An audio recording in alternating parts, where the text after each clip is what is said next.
Pope লিও চতুর্দশের আহ্বান, হতাশা যেন আমাদের কার্যক্ষমতায় বাধা সৃষ্টি না করে।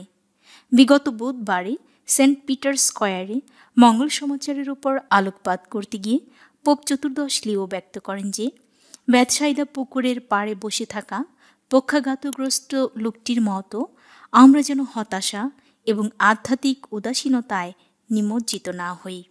তিনি বলেন, যীশুখ্রিস্ট আমাদের আশার উৎস। এই জুবিলি বর্ষের মূল ভাবের উপর ব্যাখ্যা প্রদানকালে তিনি আরও বলেন, যীশু আমাদের জীবনের একমাত্র আশার আলো, যিনি আমাদের মনের ও আত্মার চিকিৎসক। তিনি আমাদের আরোগ্য দান করেন। আমাদের জীবনের বিভিন্ন সময়ে আমরা যখন আশা হারিয়ে ফেলি, এই মঙ্গল সমাচারে পক্ষাঘাতগ্রস্ত লোকটির মতো আমরা যেন আশার আলো দেখতে পাই।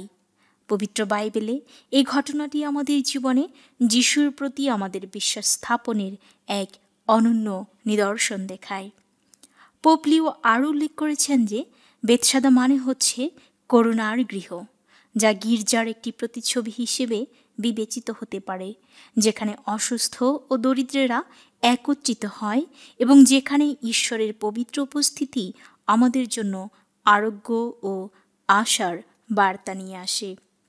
পোপ লিও চতুর্দশ সবাইকে উৎসাহিত করেন যেন তারা ঈশ্বরের কাছে সেই অনুগ্রহ প্রার্থনা করেন যা তাদের বুঝতে সাহায্য করবে জীবনের কোন অংশে নিরাময় প্রয়োজন, এবং তিনি আহ্বান জানান যেন আমরা নিজেরাও আরোগ্য লাভের আশায় ইচ্ছা প্রকাশ করি।